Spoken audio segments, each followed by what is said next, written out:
13. What is going on, everybody? Bobby Fye, Eric Sheetsaber, and Jake Rohde. We're going to be talking through this 10-game NFL slate. And I'm curious where people are getting to. I'm not playing as many lineups as I usually do today, but I'm curious to have this conversation and sort of figure out where we're at.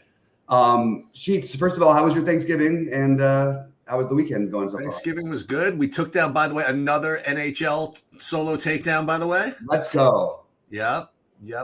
So that was good. NFL football was not so good. But that's the way that goes, I guess.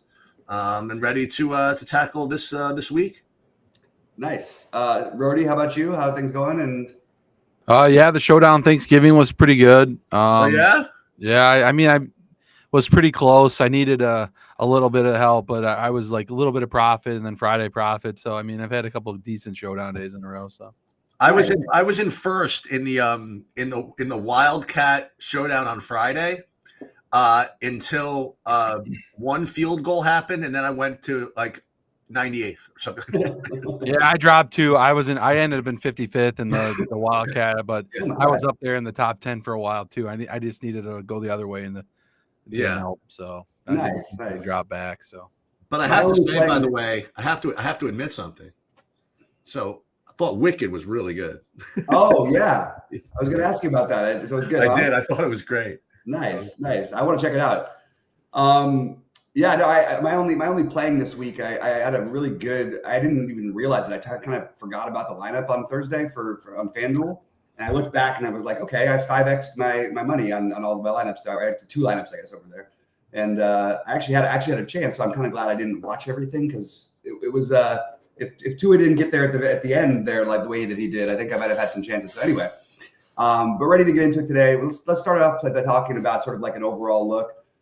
Sheets, what's your sort of overall take? And is there anything that, a game that you're interested in stacking? It seems like a lot of good games. Yeah. So we talk about like making big slates small and classic slates small or whatever it is.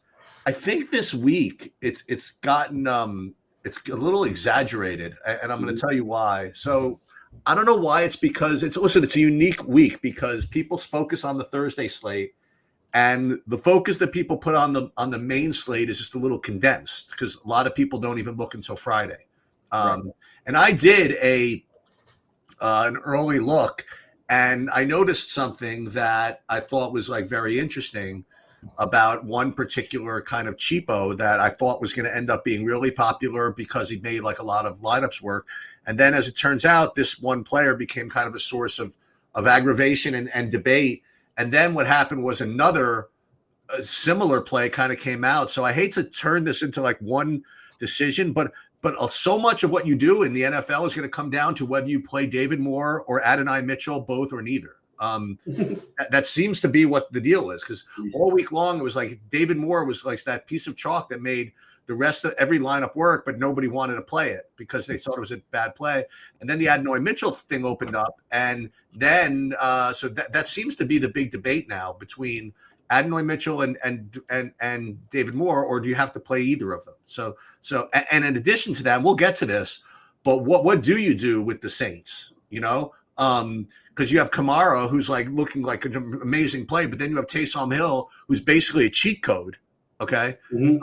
And then, not to mention, if you put a play on receivers, I hate to say this, but MVS just seems to be the guy. Then you have, Rams, you have Chase Brown. I mean, like there's stuff that's like the whole slate has become pretty condensed. So mm-hmm. if you could get away from that somehow, you're certainly going to be different, but you have to talk me. You have to talk me out of all this stuff because this is what happens when you have only 3 days to condense this. You become much more inclined to believe everything really quickly, Yeah. And so I guess we'll go through like step by step, but that's my overall view of the slate. Yeah, I agree with that, and I totally see what you're saying here, and I think that it is one of those situations where people are going to be like, I think you could double the ownership on some of these guys. What it's like especially the David Moore. I think people are just going to fall in love. Well, not fall in love with it. They're just going to. It's just all the things I'm getting on DraftKings are keep spitting that out no matter what I do. David Moore as opposed to Adonai Mitchell. Yeah, and I think David Moore is going to be significantly more popular. Would be my guess. Rohde, what do you think about that situation? Yeah, I'm getting a lot of the David Moore, but I mean, yeah, you got to pick between one or not play either. I'm not getting a lot of both of them. I'm trying to get off of it. But it's also an afternoon, and I'm imagining most players. But to me, that's my look on the slate. Is like I think that like I'm much more interested in the afternoon games than I am the morning games. There's only 3 afternoon games, so it's going to be pretty condensed. But David Moore, being in your lineups, at least you have some swappability depending on how you do in the early part of the slate. All right, let's talk about positions and what we're getting to. I'll start with you, Rody. What are you getting to quarterback wise? Well, kind of tighter on my quarterbacks this week. I like. I mean, Sam Darnold's kind of the chalky, like your cash optimal play this week, but you also got a couple other cheap guys like Herbert, Stafford are 5.6, 5.8 that are viable, and then Anthony Richardson at 5.5. But I kind of like that like mid spend option. I like a little bit of CJ Stroud at 6.4 a lot today. I kind of in that Houston Jags game a lot today. I like that one. It's one of my main ones. And then my spend up QB today is probably going to be Jalen Hurts. I kind of like that game a lot too. Yep. So those are kind of my two main guys I wrote up in the playbook today. If you guys would check that out. But I like the Eagles and I like the Texans a lot today. Kirk Cousins, another guy I want to get to a little bit. And that other side of that Herbert and Chargers game, I do like the Chargers. I can say I like the Chargers a little bit this week. Decent total. I think they're going to be a little chalky. So probably the chalkiest QB is Justin Herbert. So be careful with that in those lineups. But those are kind of the main guys I like today. So a lot. So. Yeah, no, I get that. How about you, Sheets? What are you getting to at quarterback? Yeah, so when I looked earlier in the week, it looked as though Justin Herbert was clearly the top value, and as a result, he was going to be the highest owned. The issue, as usual, is what to do with him. You ended up with a McConkey as kind of like the main guy, and then there was also Disley and Johnston, but even McConkey's been getting a little bit of like industry hate over the last couple of days. That like bad chalk and this, that, and the other thing. So I think Herbert's ownership might have come down. I'm not sure, like a little bit. I'm a little more. I guess I wouldn't say spread out. So I have a bunch of quarterbacks. The top two guys I have 18% of each, and it's pretty much the chalk. It's Stafford and Darnold. As Rody mentioned, like those are the two kind of main guys, and just because you could make those Nakua Cup double stacks like pretty easily this week, actually. So those are the two guys, and then like everything 10% and below, like Anthony Richardson, Rody touched on this. Justin Herbert, he touched on this, touched on that as well. The two guys again, I would throw in there. One is Trevor Lawrence coming back. He's probably going to be forced to throw the ball a bit. So I like, I'm not getting much, but I'm getting some. Baker Mayfield's always in play. And then everybody else I really have under 5%. Yeah, it's interesting. I don't really understand entirely this love of every week. It feels like everybody wants to pick on Arizona. Arizona's given up 1 touchdown in the last 4 games. So like, I don't really understand this love to just try and just go against Arizona. Their defense has been awesome. I'm not saying there's not going to be a day where it doesn't happen, but it just feels weird to have a chalky Sam Darnold. It's not even that chalky. It's just that game is a little chalkier than I would have thought. I'm okay with the Stafford chalk. I don't think it's going to be that crazy chalk. I like Herbert in this spot for his price, but I would rather not play that chalk. And my highest owned quarterback right now is Lamar Jackson. I figured you were going to do that. It makes sense. Like I think I know the way you play a little bit. I think that I was expecting you to just say, you know what? I know all this value, all this bullshit, but you know what? I got the freaking 2 best quarterbacks in that game, and they got AJ Brown, and you got all this stuff that can put up 70 points. Why am I not playing that? Yeah, that's what I'm doing. Yeah. My first thing, I didn't make very many tweaks on my builds, but the first thing I did was to make sure to have 25% of that game. That's the one I want to get after. I mean, I promise you this is that if you got a lineup going to 4:00, you're not safe. Yeah, no, absolutely. And by the way, I have plenty of switchability. It's like if that game was on the early window, it would be a little less appealing, but I'm okay with having most of my ownership there because look, if everything goes perfect and I want to decide to play the chalky Rams instead, that's fine. Then I can do that. The prices actually work out really well for swapping those, whether it's the Jalen Hurts to AJ Brown, whether it's Lamar to Zay Flowers, instead of playing, Stafford with Nakua or with Cup. It's actually pretty similar price wise. So I kind of like that myself. What about at running back, Sheets? Well, I'll start with you and then go to Rudy.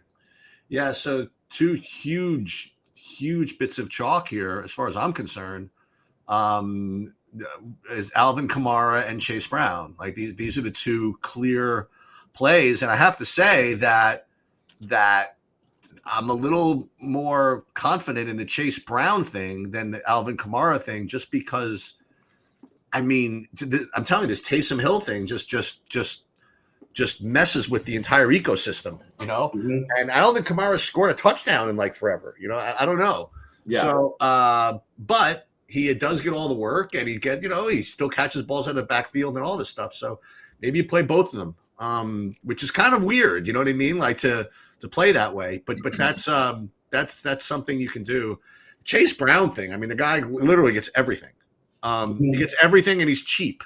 You know, I think that in cash he's like 100%. You're not 100% owned, but whatever. I mean, like he's highest owned probably player in cash, and I think he's the highest owned player in any contest greater than $12. You know, like I just think he is. And again, listen, Pittsburgh does certainly have a reputation for having a good defense, but Cincinnati, nobody stops them. You know, and I think that Chase Brown is just like I don't know exactly how I fade that. So right now I have like way too much, in my opinion, Kamara. I'm like, I right now have 60% Kamara. I want less. And I have 35% Chase Brown. I think I kind of want more. Other guys I have like in the teens are just your normal like guys that you always play, like Bijan Robinson from Atlanta, Kenneth Walker from Seattle, Mixon from Houston. And then you have this Bucky Irving thing from Tampa. I got no problem with that. Mixon, just the normal complement of guys. Kyron Williams, Aaron Jones, like top guys from these teams, Chuba Hubbard. But all these guys are really, really low compared to the top two for me. It does feel like to me either a double tight end or a double running back. A triple running back week in terms of the flex spot. I think there are a lot of good running back options. I was curious. You didn't mention Gus Edwards, and I was just curious about that one because he's so cheap. Yeah, I only get like 9% of him. And yeah, I mean, you think thematically, you got the top running back for Chargers out. Why not play him? I mean, he's pretty. I mean, he doesn't catch balls, right? And he's pretty touchdown dependent. Yeah, I mean, I don't know. I mean, I'm getting 9%. I mean, whatever. Yeah, no, I hear you. How about you? It is interesting because it's funny. Like when they were in Baltimore last year, it was Gus Edwards was the main running back when Dobbins was healthy, and Dobbins was like the explosive third down back. And now this year he sort of just had his whole job taken away. So 4,300, I just have some interest there. What about you, Rody? Yeah, I like the Dobbins call too a little bit. I mean, it's touchdown independent. Like getting Dobbins is not in though. I'm saying Gus Edwards. Or did I say Dobbins? Yeah. I think you meant that. Oh, I meant Gus Edwards. Sorry. Yeah. No, you're good. I've been putting 4,300 Gus Edwards. I've been putting him in some lineups. I like him a lot today. He's touchdown, dependent. He's got to score. He doesn't get a lot of pass work. Is the worry I think for people. But yeah, Chase Brown's a guy that like Sheet said, he wants more than the ownership that he's at currently. And I like Chase Brown a lot today. I like Bijan, he mentioned, and Kamara a lot. Bijan's probably a little the lower owned guy that I want to get more of too. I want to be over the field on that. I think he's a better play today, I feel like. And then the Bucky play, I was kind of getting a lot of Bucky. He looks to be like too low owned in that game, and I really like that. If you want to sprinkle in some lower owned guys like Tony Pollard, a little bit of exposure, I want to add to him today. Gus Edwards, I want to make sure I get enough of him. What about that Vidal? You guys got any of him? The backup? I did. I forced it in a little bit. Yeah, maybe I'm gonna put in my Saberson build when I build those a little bit of him. I want to get exposure to that game. Maybe a little bit more running back than gets me off Herbert a little bit more. Besides that, I'm real chalky with my running backs today. Those are my main guys. I'm gonna try to force in a little mixing because I'm playing some Stroud and some bigger buy-ins. So then I want to get a little bit of Stroud, mixing more in my MME build. So I'm gonna add a little bit of exposure to him today, and that's pretty much. And then a little Chuba Hubbard, I got a little bit in there. I like that as a run back, and some buck stacks I did a little bit. So makes sense. I mean, they're all these guys. I mean, they could all do stuff, So that's my take is why don't we play the low owned ones? So my highest owned running back right now is Ramondre Stevenson. Okay. Why not? I mean, why not? It just makes just as much sense as everybody else does. Like, like it's also because, of course, with family, everybody's talking about they're getting near, they're either near or in the playoffs for their season long stuff. But they're mostly they're just near it. And I had a bunch of people asking me Ramondre Stevenson questions this week. So I feel like there's something in the air with Ramondre Stevenson. But I like the Gus Edwards. I'm okay with. I'm not as high on Chase Brown. I'm going to be below the field no matter what on that one. Yeah. I like the Kyron Williams a lot, and I think that Kamara. It's hard to ignore the usage, but it's also kind of like it's not a fun roster. It's like it feels like you're going to get 45 or like 15, and it's mostly going to be 15. I feel like I get the Bucky Irving, Tony Pollard is another one that no one seems to be playing. I like that play. So those are sort of the guys I'm getting a little bit different with. But because there's so many options, I'm just going to err on the side with the running backs of just like trying to be underweight the massive chalk and try to be overweight the guys who are low owned. All these guys. I mean, we didn't even mention like Derrick Henry. Right. Breece Hall, Jonathan Taylor. I mean, all these guys can put up 30 fantasy points. Yeah. I mean, again, I just don't know exactly what to do about this. The Kamara thing's a little scary, but it's like Kamara and Hill, who we'll get to, and these Rams guys. It's all in the same game. You know what I mean? Like you just double stack that whole freaking game and hope it goes off, and you're probably going to be in decent shape if it does. But you know what I really like? I like the idea of playing. You mentioned Kyron Williams. Because I think, as I mentioned, those Stafford double stacks are going to be very popular. So if you play Kyron Williams instead, I think you get like good. You can keep the total, you know what I mean, but you don't. But you still get leverage over those two other guys. Right. I think absolutely. And I actually I hate the matchup for Henry, but I'm not okay with ever not playing Derrick Henry at 2% ownership. It just feels like you're supposed to always be playing him. And then I'm very big on these afternoon games. I'm looking forward to it. Also, like I get to watch my favorite teams in must-win game for the Rams, a huge game for Baltimore. It's going to be a lot of fun in the afternoon. All right, let's go to wide receiver. And I actually have a tighter pool than I'm used to having. So I'm curious, Brody, we'll go with you and then go to Sheets. What are you getting at wide receiver? Yeah, I got a tighter pool too today, mostly with my stacks. I take some big fades. AJ Brown is kind of a big game. I like in the Eagles. Drake London's still that decent value in that game. I really like, I like a little bit of that game. He's good price. Nico Collins is one of my favorite guys today as well. And then, you got Land McConkey at 6'1". You got Mike Evans at 6'7", which is a good price. I'm getting to a little bit of him. And George Pickens at 6,800, I really like. I kind of run him back with my Chase Brown. I think Chase Brown-Pickens combo I like a lot. Brian Thomas, super cheap, run back against in my Houston game I really like. Zay Flowers at 6,200 I kind of like a lot today. I'm trying to get a little bit more of that game as well. Like you like the ball. Like I need run backs for my Eagles stack. So that's just kind of what my stacks are doing. And then a couple values, you got the David Moore, you got the Adion Mitchell, a couple value plays if you need, and then Tank Dell at 5,900 in my Houston stack again. And then another cheap guy like a lot today, Pittman with no Josh Downs today, 5,200 in that game. I like him a lot. But yeah, I'm pretty tight with all these guys. I mean, not getting to a lot of the Bengals guys. Not getting to any of the Jets guys really. So I'm kind of taking stands with these games that I like today this week. Mm-hmm. That makes sense. I also forgot to mention, like I for whatever reason, I just wanted to point out, like I didn't mention Joe Mixon, and I don't entirely know why Joe Mixon wouldn't be by far the highest owned player on the slate, running back wise, by far the highest spend up, I should say. I do like the Joe Mixon play for what it's worth. And if you're not playing Mixon, I think that getting some exposure to that Houston passing game is probably a decent idea. Yeah, I'm going to have both sides of it for sure because I'm going to add Mixon a lot in my expo. I'm going to be double the field on that ownership for Mixon. So yeah, I like that. And in my MME builds, I'm doing some. Yeah, MME. But like that, we saw what Jacksonville can do. They can just literally torch their whole everything. And why maybe this is the day where Houston gets healthy offensively. So I like for the passing game. I like that idea. That's good. Yeah. How about you, Sheets, wide receiver?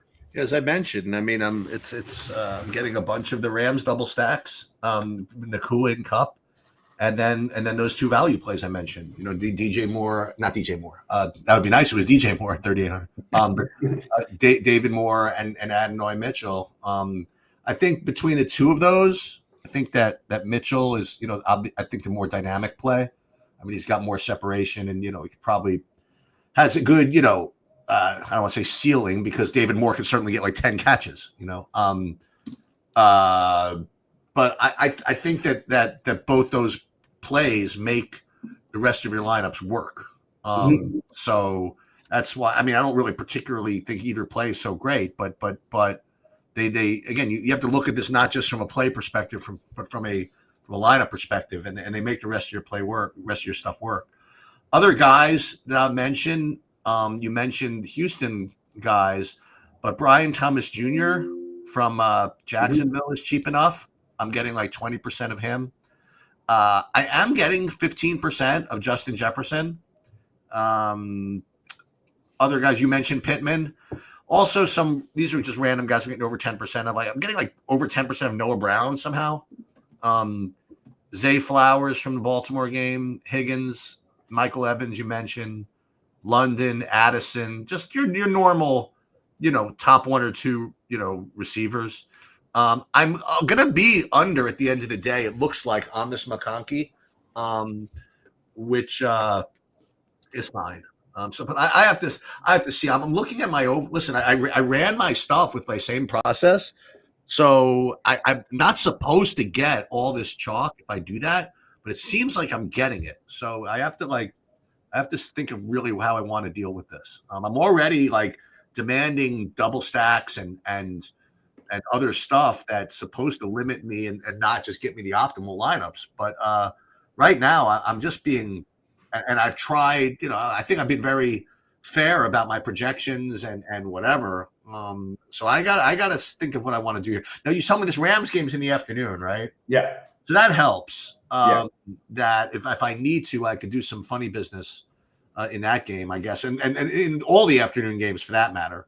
If I have too much of those two guys at the end of the day, I could certainly swap one of them at least for AJ Brown, you know, right.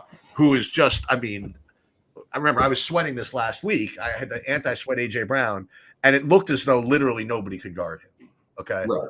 It turns out I got lucky that they didn't really get it, you know, need to get it to him late. But they had to give him a pass interfere. They had to interfere with him in the end zone to stop one of the touchdowns. And you know, you get a shootout in that game. I mean, listen, there's other guys that could score, obviously, like Barkley obviously could score a bunch. You have Hurts himself can score a bunch. So it's not like AJ Brown's a lock if Baltimore puts up 30 points, but it's a good late swap at the very least. Right. Out of Nakua and Kupp, who are both going to be really, really high owned, I think. Yeah. But so I like Nakua and Kupp. I'm okay with them being owned. I think it makes plenty of sense why they are. Yeah. Nakua is currently my highest owned. I'll probably put Kupp more in my bigger buy-ins. I think that Zay Flowers is my biggest differentiator. I have 30% of Zay Flowers right now. I have 30% of Calvin Ridley. So I'm taking just sort of like a little bit of another angle. I also have 20% of Mike Evans, who I just cannot understand why he's not going to be 20% owned. I really don't understand. Well, what happened was that I think people are a little confused about the target share last week. I mean, he only played like half of the second half because they were up like 30 points. Right. Yeah, maybe he's being underprojected as a result of that. Yeah, and this is again, it's against Carolina. You can do things against them, obviously. So I kind of like that play quite a bit. I also getting some of the Brian Thomas and Westbrook-Akine and some weird plays like that. That's an interesting one, the Westbrook-Akine.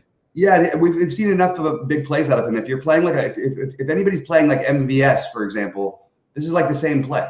Westbrook-Akine is like basically the same type of play. You're hoping for one big one to hit, and if it doesn't, you're probably looking at like 3 fantasy points. If it does, you might be looking at 20. Like that's sort of what the play is. All right, let's move over to tight end sheets. Why don't you start our tight end and then we'll go to Rhodey? I mean, why is not Tyreek Hill? Well, speaking of that, why isn't Taysom Hill like priced like Tyreek Hill? Now that I think about it, Yeah. I mean, the guy just literally does everything, and not only that, but the coach has literally said we're going to have him do everything. Mhm. I don't know what else you want. And he's he's at the tight end position. You know what I mean? Like, I have 27% of him right now. I could make a case for having all of him. Honestly, I'm not doing it, but I certainly would not blame anybody if they did it. I mean, he's just got such incredible upside, and quite honestly, he's got sort of a floor. You know, like I don't know. So he's my top owned guy right now. And then the thing is, the other guys all look pretty good. You know, like I have T.J. Hawkinson cheap enough. I'm getting to Zach Ertz a little more than I want, honestly. Evan Engram from that Jacksonville game, Cade Otton, Trey McBride, Disley from the Chargers. Hunter Henry looks fair, you know. So all those tight ends look decent, but I just, and maybe again I'm biased or whatever, because Tyreek. Listen, I know Taysom Hill's not going to score 40 fantasy points every day, but that's in the offing. You know what I mean? They literally run plays for him to score fantasy points. It's ridiculous. Right. It's true. So yeah, I mean, he's got to be the top owned guy, I think. Yeah, I agree with that. Basically everything you just said. Go ahead, Rody. What do you got at tight end? Yeah, I mean, he summed it up pretty good. I mean, Evan Ingram, Dallas Goddard are two guys I really like this week. Will Disley mentioned looks really good in that game. Same game that I'm targeting a lot of players in. Cade Otton's another one I don't mind if you're doing the he's getting a lot of work too. Evans and Stack you can do with Baker. That's a nice little lineup. Hunter Henry's a guy I'm getting a little more of too. He's been a high usage guy. And the Patriots offense, I don't mind him at 4,200. A kind of lower owned guy I don't mind. I want to stack Kirk Cousins up a little bit. Kyle Pitts is a guy at 4,600. He's kind of cheap that I like.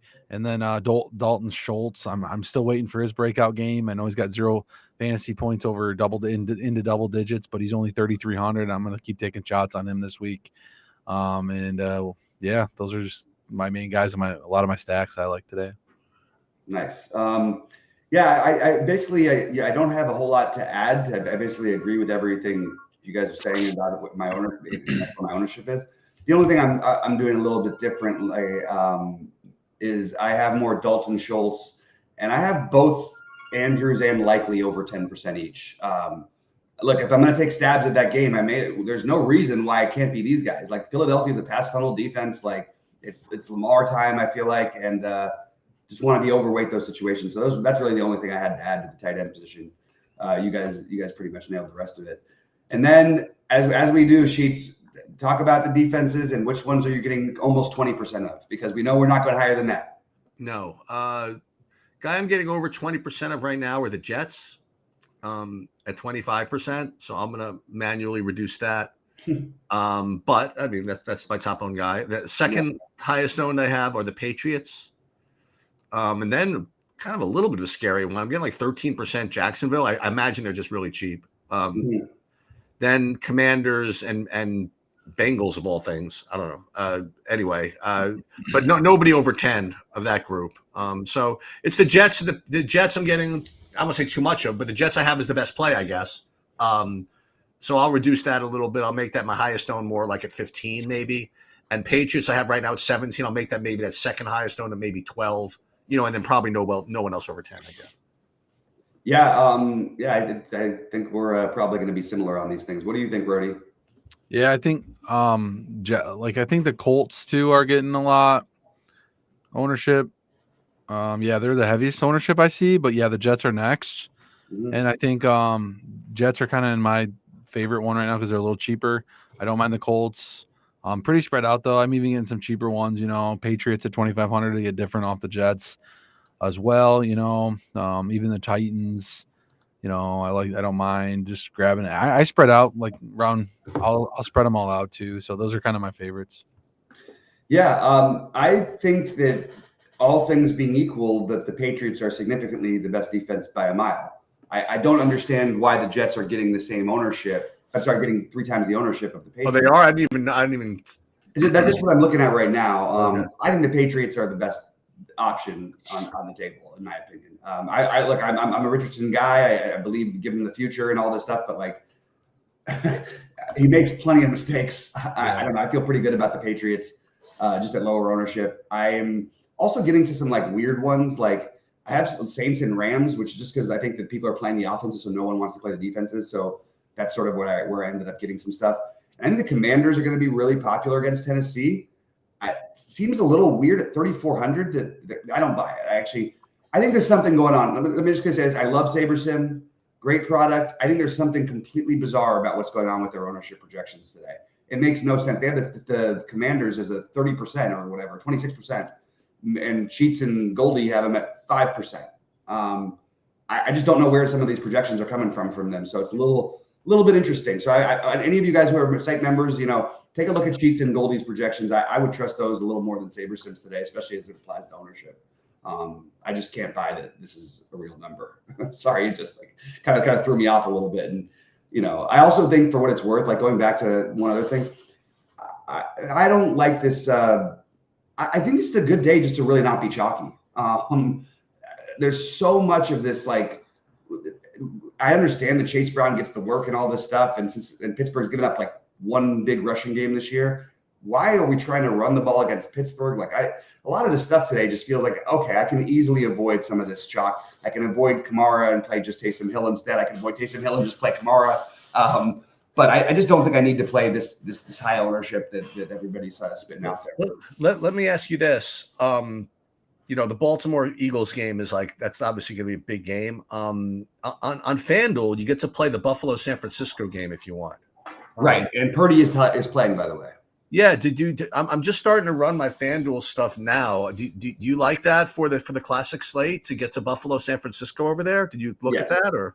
Yeah, I do like it. For what it's worth, I think it's worth all. The only thing I hate about the FanDuel late game is usually it's a good game, so that's part of the reason. But it feels like it's got the highest ownership of any game every week. What does it? I just feel like that always goes that direction. It's like you think it would be different because everybody's focusing on all these other things, but no, it always ends up being that game that people can't play it somewhere else, so they're all excited to play it there. Well, last week it wasn't, because you remember you had Barkley, who was like 10K. Yeah, Barkley was 10K, but there was other parts of the game that were played. AJ Brown was pretty popular. Right, yeah, he was popular, and Hurts himself was pretty popular. Like right now, I just ran a FanDuel thing, and I'm getting, I'm actually not getting any Josh Allen. I would be getting, let me see. He's pretty pricey over there, right? Yeah, I guess so. I'm not getting much. Yeah, I'm not getting much Purdy either, but I'd be getting some. James Cook is who you're getting, right? What? Are you getting Cook? Let me see. Good question. San Francisco's just been getting torched on the ground. No, I'm getting like, I know what I'm getting. I'm getting 30% Khalil Shakir. That's what I'm getting. Oh, okay, yeah, that also makes some sense to me too. Feels like a perfect spot for, by the way, like. It's a horrible. The weather's terrible. The Niners are the biggest underdogs they've been in like a million years, basically since Shanahan has been there. Just feels like the Niners are going to win that game to me. It feels like the Niners can win every freaking game and they never win. No, but I don't say it every week though. This is what I'm buying into. I think the Bills are a good team, but I think Josh Allen covers up a lot of mistakes from this team. I think this is the one the Niners go out and win at plus 210. That's my take. Yeah, I got Jawan Jennings on FanDuel at 6,100. He only costs that. I got him in a lineup, so. Yeah. The CMC's 8,800. So yeah, you can get. CMC's gonna break a slate one of these days soon. Like I know it hasn't been right, but yeah, I'm telling you, there's too much usage. All it just takes is a couple big plays, and he hasn't had that happen yet. He's not one thing I will say is if San Francisco at any point gets eliminated from the playoffs, they will 100% be shutting McCaffrey down. Oh, absolutely. They lose today. They're like 1% chance is all that I heard they had. I hope San Francisco loses today. I'm a Rams fan. They're battling it out. I hate San Francisco everything more than anybody in the world. I hate all their teams. I hate the weather. I don't want any part of it. Beautiful place. Just terrible sports teams, terrible people, and terrible weather. Just kidding. Something. Anyway, other than my hot take of San Francisco just being the worst, what other sheets? Any bold takes before we get out of here? Well, first of all, what's it going to feel like rooting for Blake Snell? This is this was a hot topic. It happened right before the holiday and everything. So talking with my whole family about it, I haven't met one person who's actually happy about the signing yet. And then I have to watch everybody complain on how it's unfair. The Dodgers are doing this, and oh my God, it's so unfair. Give me a freaking break. The Yankees did it for 50 years. The Dodgers literally have been the best team for the last 20 years in baseball. They developed the most talent too. It's our time to shine. Let us have what we want. But honestly, I'm a little worried about it. I don't trust that he'll stay healthy, and I think he's an overrated pitcher in general. That's my take. But I'll tell you what, if you ever pitch a good game against the Dodgers, they're going to sign you. Everybody who beat us up in every playoff, Blake Snell, Tyler Glasnow, Freddie Freeman, Mookie Betts, everybody who beat us in every World Series or playoff, these guys, we just go out and play. We just go out and sign them. It's pretty good way to eliminate the competition. Okay, I'll give it not a hot take. I have just one more other observation. Okay, and this is not particularly earth shattering, I guess, but if you actually have it in you to do it, if you didn't really think Chase Brown was like the greatest bit of chalk or whatever, if you didn't feel like playing him, just go freaking stack Burrow with the two receivers and pay a little bit too much for Chase or whatever. Yeah, why not? And just get your, and hope they go off for 30 freaking points without somehow Chase Brown doing anything. That's something you could do. I also have this feeling that so it's my hot take. I really didn't think of it until we was just staring at the board here. I just think that this Jacksonville-Houston game just kind of goes off. On both sides. Thanks, Chief. I really like that. Thank you. On both sides. And I also think that Houston would like to really get their passing game going. Yep. And I think Jacksonville is Jacksonville matchup is conducive to that. And Jacksonville, they don't give up. In other words, when they get down, they really start slinging it. So you get this, get this game going in the right way. I think this game can deliver. So that's going to be my semi-hot take, I guess, is to stack every bit of that game except for the running back and just not play Mixon. Just play the receivers for both sides, and then just go for it. The other thing I wanted to ask you to expand on a little bit is who was that guy you were mentioning on the Chargers? The not Gus Edwards, the other guy. The Vidal. Yeah, who is that? Vidal, yeah. So he's explosive too. There's a chance he could play as much as Gus Edwards too, I think. It would not be out of the question. And by the way, we should. I guess this is not my hot take, but I'm going to throw out like a little. Quentin Johnston dropped literally every pass. I've never seen anybody drop so many passes in a row as he did. Maybe that's the right thing to do if you're going to play that stack. Maybe you want to play the Quentin Johnston just because that's not going to keep happening, and they're probably going to give him the ball. That's my weird take, but my hot take is that the Baltimore passing game is going to win this slate, and specifically Zay Flowers being my favorite part of that. So I guess I'll say Zay Flowers, but more importantly, just that whole game in general, and the passing side for both teams. These are both teams that stop the run. These are both teams that have trouble against the pass. Let's go Baltimore. We've got Eagles in the chat saying that the Eagles are going to win by 21 today. That is a hot take because I don't think Lamar has ever lost a game by more than 10 points. I'm not sure if it's ever happened. So that would be. I have one more for you. Okay, right. I got one more just kind of off. I would say off the beaten path, I guess. There's a little bit of leverage that can score a bunch of points at low ownership at a cheap price. So if you didn't want to play David Moore at 3,800, but you think the game could do something, you could play Adam Thielen maybe. Mm-hmm. So I think it's fair. That could be. He's super cheap and he can get 2 touchdowns. Why not? Yeah, absolutely. Old man Thielen, he still does it. Old man Thielen. All right, Rody, any final takes and then take us out of here? Yeah, I'm going to go with what Sheet said. I think Nico's my hot take today, or my whatever. I think he goes off today, Nico, in that passing game for Houston. So, yeah, that's all I got. You guys ready to get out of here? I am. I think so. All right. Good luck, everyone. Don't forget to hit the like button, subscribe on the way out. And as always, let's get it. Let's get it. We'll also say, by the way, that again, I'm going to try to scoot in there at some point to do something. Mm-hmm. You got different NBA slates. I could do a thing for. I can double that as a sweat. I don't know. I'm around today, so I'll do my best. All right. If you're around, I might try and jump in with you a little later.